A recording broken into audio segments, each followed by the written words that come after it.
Hello guys, I am ഇവിടെ പുതിയൊരു വീഡിയോയിലേക്ക് ഏവർക്കും സ്വാഗതം. ഇന്നത്തെ വീഡിയോ എന്ന് പറഞ്ഞു കഴിഞ്ഞാൽ Bigg Boss Agnipariksha season 8 Bigg Boss 8ന്റെ ഒരു പാർട്ടായ അഗ്നിപരീക്ഷ എന്ന് പറയുന്ന ഷോ ഇപ്പം നമ്മുടെ ഹോട്ട്സ്റ്റാറിലും അതേപോലെ ഏഷ്യാനെറ്റിലൊക്കെ സ്ട്രീമിംഗ് നടന്നുകൊണ്ടിരിക്കുകയാണ്. അപ്പം ബിഗ് ബോസ് എന്ന് പറയുന്ന ഷോ എല്ലാവർക്കും ഇഷ്ടപ്പെട്ട ഒരു റിയാലിറ്റി ഷോ ആണ്. എല്ലാവരും കാണാറുണ്ട്, എല്ലാവരും അതിൽ പോയി പങ്കെടുക്കണം എന്ന് ആഗ്രഹിക്കുന്നവരാണ്. അപ്പം ആ ഒരു സീസൺ 1 തൊട്ട് 7 വരെ എന്ന് പറയുമ്പം കോമഡീസും കാര്യങ്ങളൊക്കെ ആദ്യത്തെ പാർട്ടിലൊന്നും കോമഡീസ് ഉണ്ടായിരുന്നോ എന്ന് എനിക്ക് അറിഞ്ഞൂടാ, പക്ഷെ ഉണ്ടായിരുന്നു തോന്നുന്നു. അതൊക്കെ എന്റെ ചെറുപ്രായത്തിലാണ് ബിഗ് ബോസ് എന്ന് പറയുന്ന റിയാലിറ്റി ഷോ. അപ്പൊ എന്താണ് കാര്യങ്ങളെന്നൊന്നും നമുക്കൊന്നും അറിയത്തില്ലായിരുന്നു. ഇപ്പൊ നമ്മൾ അതിനോടൊപ്പം വളർന്ന് പഠിച്ചു നമ്മൾ മലയാളികൾക്ക് എല്ലാവർക്കും ബിഗ് ബോസ് എന്താണ്, ബിഗ് ബോസ് എന്ന് പറയുന്ന ആ ഒരു ഷോയുടെ വാല്യൂ എല്ലാം നമുക്ക് അറിയാം. അപ്പം ആ ഒരു ഷോ ഇപ്പോൾ എത്തി നിൽക്കുന്നത് പറഞ്ഞാൽ 8ാമത്തെ സീസണിലാണ്. നമ്മൾ ഇപ്പോഴും അന്നും ഇന്നും എല്ലാം ലാലേട്ടൻ തന്നെയാണ് സീസൺ കൊണ്ടുപോയിക്കൊണ്ടിരിക്കുന്നത്, ഹോസ്റ്റ് ചെയ്ത്. അപ്പം ഈ സീസണിന്റെ ഒരു പ്രത്യേകത എന്ന് പറഞ്ഞാൽ നിറയെ കോമഡീസ്, ഒരുപാട് കോമഡീസിന് അവസരം കൊടുത്ത് ബിഗ് ബോസ് ഷോയിലേക്ക് കൊണ്ടുവരാൻ പോവുകയാണ്, ആ ഹൗസിലേക്ക് കൊണ്ടുവരാൻ പോവുകയാണ്. അപ്പം അതിന് ഒരു വലിയ പ്രോസസ് ഉണ്ട്, അതിന് വലിയ ബാക്ക് പ്രോസസ് ഉണ്ട്. ആ പ്രോസസ്സാണ് അഗ്നിപരീക്ഷ എന്നൊരു ടൈറ്റിലൊക്കെ കൊടുത്ത് ഇപ്പം ഹോട്ട്സ്റ്റാറിലൊക്കെ സ്ട്രീമിംഗ് ചെയ്ത് കാണിച്ചുകൊണ്ടിരിക്കുന്നത്. ഇപ്പം ഞാൻ ഇപ്പം ആ ഒരു 3 എപ്പിസോഡും കണ്ടു കഴിഞ്ഞു, 3 ദിവസത്തെ എപ്പിസോഡ്സ് കണ്ടു കഴിഞ്ഞു. കുറെ പേര് എലിമിനേറ്റ് ആയി പോകുന്ന കണ്ടു, പിന്നെ കുറെ പേര് സേവ്ഡ് ആയിട്ട് ഇനിയും മത്സരിച്ചുകൊണ്ടിരിക്കുകയാണ്, ഇപ്പൊ കോമ്പറ്റീഷൻ ചെയ്തുകൊണ്ടിരിക്കുകയാണ്. അവർക്ക് കുറെ ടാസ്ക് കൊടുക്കുന്നുണ്ട്. എല്ലാം ഒരു പുതിയ ടീമിൽ ഒരു പുതിയ സെറ്റപ്പിലാണ് ഇപ്പം ഒരു ഷോയെ കൊണ്ടുവരുന്നത്. ബേസിക്കലി ഇതൊരു ബിസിനസ് ആണെന്ന് നമുക്ക് എല്ലാവർക്കും അറിയാം. കാരണം ആ ഷോയ്ക്ക് 100 ദിവസത്തെ നമ്മുടെ 100 ദിവസത്തെ ആ ഒരു ബിഗ് ബോസ് ഹൗസിനുള്ളിൽ മാത്രമല്ലാതെ കോമഡേഴ്സിനെ വെച്ചുകൊണ്ട് അവരെ ഒരു ചെറിയൊരു പാർട്ട് ഓഫ് റിയാലിറ്റി ഷോ ആക്കി അതിൽ നിന്നൊരു കണ്ടന്റ് മേക്ക് ചെയ്ത് കൊണ്ടുവരാനുള്ള ഒരു ബിസിനസ് സ്ട്രാറ്റജിയാണ്. അത് നമ്മളെ സംബന്ധിച്ച് നോക്കുമ്പോൾ നമുക്ക് ഇൻട്രസ്റ്റിംഗ് ആണ്. കാരണം നമുക്ക് ഇതുവരെ അറിഞ്ഞുകൂടാ എങ്ങനെയാണ് കോമഡേഴ്സിനെയോ അല്ലെങ്കിൽ കണ്ടസ്റ്റൻസിനെ എങ്ങനെയാണ് അവർ ഇതിലോട്ട് എടുക്കുന്നത് എന്നുള്ള ഒരു പ്രോസസ് നമുക്ക് ഇതുവരെ അറിഞ്ഞുകൂടാ. അപ്പൊ അത് നമുക്കൊന്ന് കാണാൻ പറ്റി. അപ്പം നമുക്ക് ഫെമിലിയർ ആയിട്ടുള്ള പഴയ കണ്ടസ്റ്റൻസ് ആയിട്ടുള്ള അവരാണ് ഇപ്പൊ ജഡ്ജസ് ആയിട്ട് വന്നിരിക്കുന്നത്.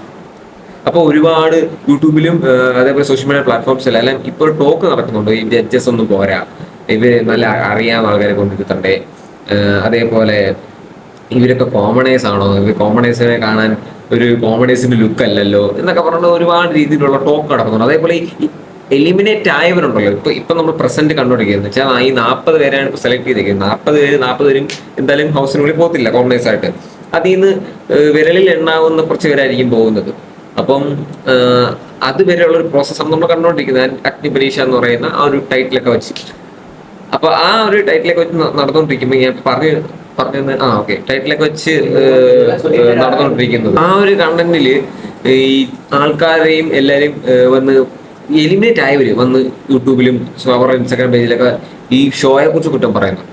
ബേസിക്കലി ഈ ഷോയിൽ ഒരു ഭാഗമാകണം എന്ന്, ഒരു പാർട്ടാവണം എന്ന് ആഗ്രഹിച്ച് പോയവരാണ് ഇവരെല്ലാം അവിടെ ചെന്നിട്ട് അവരെ എലിമിനേറ്റ് ആയതുകൊണ്ട് വന്നിട്ട് ഗസ്റ്റിനെയും ഷോയെയും കുറ്റം പറയുന്നതായിട്ട് എനിക്ക് ഫീൽ ആയിട്ടുണ്ട്.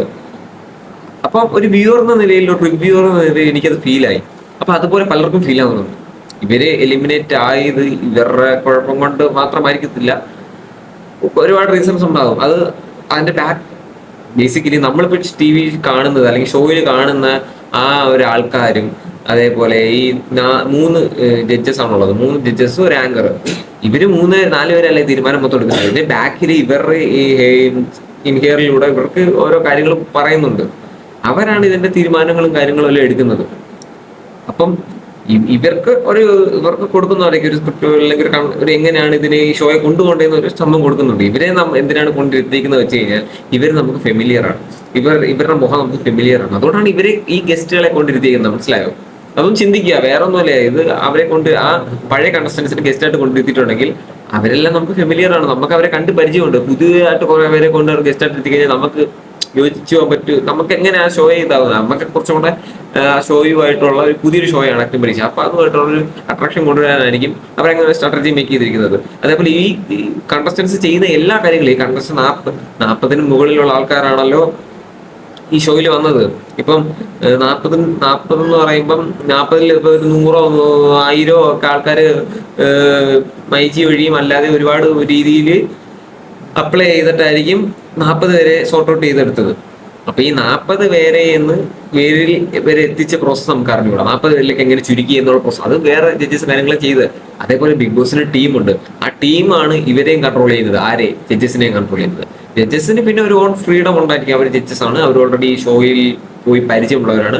അവർക്ക് അതിൻ്റെതൊരു ഫ്രീഡം കാര്യങ്ങളൊക്കെ ഉണ്ടാക്കി. ഞാൻ ഇന്നത്തെ ഷോയിൽ നോട്ടീസ് ചെയ്തെന്ന് പറഞ്ഞാൽ ജഡ്ജസ് ആയിട്ട് ഇരിക്കുന്നവരെന്ന് പറഞ്ഞാൽ റിയ സലീം, രഞ്ജിനി ഹരിദാസ്, അഖിൽ മാരാർ, ഇങ്ങനെ നല്ല പീക്ക് ലെവലിൽ ഇരിക്കുന്ന സെലിബ്രിറ്റീസ് ഫീച്ചർ ഉള്ള ആൾക്കാരാണ്. അപ്പൊ ഇവർ ഇൻഹിയറിൽ ഇങ്ങനെ ഓരോ കാര്യങ്ങൾ ബാക്കിൽ നിന്ന് പറഞ്ഞു കൊടുക്കുന്നതായിട്ട് എനിക്ക് കേട്ടു. അപ്പോൾ ആരാണ് എലിമിറ്റ് ആവുന്നത് ഇവരുടെ ചെവി പറഞ്ഞു കൊടുക്കുന്നുണ്ട്. എന്നിട്ട് ഇവര് ജസ്റ്റ് പറയുന്നു, അത്രേ ഉള്ളൂ. അല്ലെ വേറെ സംഭവമൊന്നുമല്ല. ഇവരാണെന്നല്ല എലിമിനേറ്റ് ചെയ്യുന്നത്. അല്ലെ പറഞ്ഞ് വ്യക്തി വിശേഷം കൊണ്ട് ഒരാളെ എഡിറ്റ് ചെയ്യുന്നു, മറ്റേ എഡിറ്റ് ചെയ്യുന്നു എന്നൊക്കെ പറയുന്നുണ്ട്. അങ്ങനെയാണ് ഇപ്പോഴത്തെ കാര്യം വന്നു നിൽക്കുന്നത്. അപ്പം ഇവർക്കുള്ള അഡ്വാൻറ്റേജ്, ഈ 40 കോമണേഴ്സിനുള്ള അഡ്വാൻറ്റേജ് എന്ന് പറഞ്ഞു കഴിഞ്ഞാൽ ഇവരുടെ ഒരു ഫെയിം ചെറുതായിട്ടുണ്ടാവും. എന്നുവെച്ചാൽ ഇപ്പോൾ ഈ 40 പേരും ഇവരുടെ കഴിവ് ഈ അഗ്നിപരീക്ഷ എന്ന് പറഞ്ഞ ഷോയിൽ കാണിച്ചു കഴിഞ്ഞാൽ ചെറിയൊരു ഫെയിം ഇവർക്ക് ഉണ്ടാക്കിയെടുക്കാൻ പറ്റും. അതായത് ബിഗ് ബോസിൽ പോയി ഒരു മാസം അല്ലെങ്കിൽ 1.5 ആഴ്ച നിൽക്കുന്ന അത്യാവശ്യം ഫെയിം ഉണ്ടാക്കുന്നത് പോലത്തെ ഒരു ഫെയിം ഇതിൽ നിന്ന് ഉണ്ടാക്കാൻ സാധിക്കും. അത് അവർ പ്രോപ്പറായിട്ട് യൂസ് ചെയ്തിട്ടുണ്ടോ എന്ന് നമുക്ക് അറിഞ്ഞുകൂടാ. കാരണം ഫസ്റ്റ് ടൈമാണ്. അപ്പൊ ഇത് ഓൾറെഡി ഷൂട്ട് ചെയ്ത് കഴിഞ്ഞായിരിക്കും. എനിക്ക് തോന്നുന്നു സെലക്റ്റഡ് ആയി കാണും ആൾക്കാരൊക്കെ. അപ്പം അതുവരെയുള്ള ഷൂട്ട് ചെയ്ത് വെച്ചേക്കുന്നതായിരിക്കും കാണിക്കുന്നത്.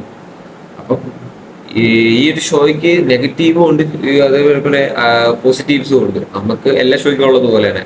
അപ്പൊ ഈ ഇത് അക്സെപ്റ്റബിൾ ആണെന്ന് ചോദിച്ചാൽ ഡെഫിനറ്റ്ലി ഇത് നമ്മൾ ബിഗ് ബോസ് ഫസ്റ്റ് സീസൺ വന്ന പോലെയാണ് ഇപ്പൊ അഗ്നിപരീക്ഷ. നമ്മൾ അക്സെപ്റ്റ് ചെയ്യും, അത്രയേ ഉള്ളൂ. ഇത് അക്സെപ്റ്റ് ചെയ്യും. ഇപ്പൊ അക്സെപ്റ്റ് ചെയ്തുകൊണ്ടിരിക്കുന്നു പലരും. ബിഗ് ബോസ് എന്ന് പറയുന്നത് തന്നെ വലിയൊരു റിയാലിറ്റി ഷോ ആണ്. അത് വലിയൊരു കണ്ടന്റ് ആണ്. ആ കണ്ടന്റ് വിറ്റ് കാശുണ്ടാക്കാനാണ് എല്ലാവരും നോക്കുന്നത്. അപ്പം ആ കണ്ടന്റ് എല്ലാവർക്കും യൂസ്ഫുൾ ആണ്. ബിഗ് ബോസ് കാണുന്നവർക്ക്, ബിഗ് ബോസ് ഇതേപോലെ എന്നെ പോലെ റിവ്യൂ ചെയ്യുന്ന കുറെ പേരുണ്ട്. അതേപോലെയുള്ളവർക്ക് എപ്പിസോഡ് വെച്ച് റിവ്യൂ ചെയ്യുന്നവരുണ്ട്. അങ്ങനെ പല തരത്തിലുള്ള ആൾക്കാരുണ്ട്. ഇവർക്കെല്ലാം ഈ ഒരു ഷോ എന്ന് പറയുന്നത് വളരെ ഉപകാരവും വളരെ ഒരു ഊർജ്ജവും നൽകുന്ന ഒരു ഷോ ആണ് ബിഗ് ബോസ് എന്ന് പറയുന്നത്.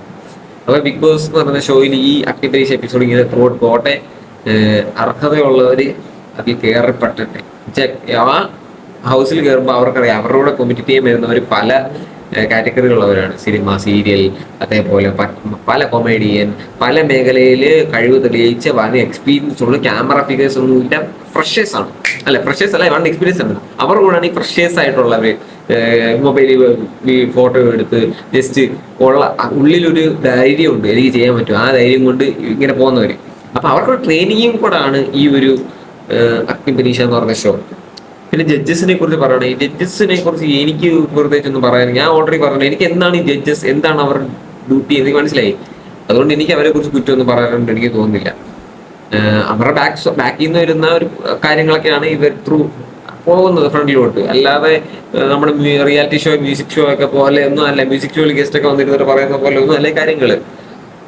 എല്ലാത്തിനും അതിൻ്റെതായ ഒരു വാല്യൂ ഉണ്ട്. സോ അത് മനസ്സിലാക്കണം. അതിനെ വിമർശിക്കുന്നവര് എല്ലാത്തിനെയും വിമർശിക്കും. എന്റെ വീഡിയോ വിമർശിക്കും, എന്ത് കണ്ടന്റെയും വിമർശിക്കുന്നവരാണ് ഈ ലോകത്ത് കൂടുതൽ. അപ്പൊ വിമർശിക്കുന്നതിനെ കൂടുതലും അതിൻ്റെ അകത്തെ കാര്യങ്ങൾ എല്ലാം ശ്രദ്ധിക്കണം. പിന്നെ എലിമിനേറ്റ് ആയവർക്ക് തന്നെ ഇപ്പോൾ ഒരു ഫെയിം ഉണ്ട്.